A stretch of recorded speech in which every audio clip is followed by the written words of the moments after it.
Do GoDaddy websites use cookies? Yes, websites created using GoDaddy's platforms, such as Websites + Marketing, use cookies. Cookies are small text files stored on users' browsers to enhance functionality, track performance, and provide a personalized user experience. GoDaddy itself also uses cookies on its services. Types of cookies used on GoDaddy websites.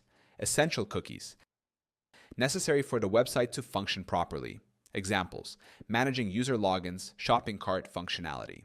Performance cookies, track how users interact with the website to improve performance. Examples: monitoring page load times, tracking user navigation patterns. Functional cookies, remember user preferences to improve the browsing experience. Examples: language settings, saved form inputs, advertising and analytics. Cookies, used for targeted ads and analyzing website performance. Examples: Google Analytics, Facebook Pixel. Third-party cookies, installed by external services integrated into the website. Examples: payment gateways, social media widgets. How cookies are managed on GoDaddy websites. Built-in cookie usage.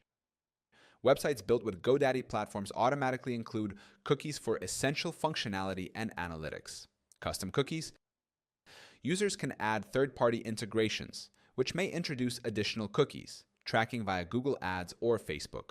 Cookie consent banner, GoDaddy provides tools to add cookie consent banners to comply with regulations like GDPR or CCPA.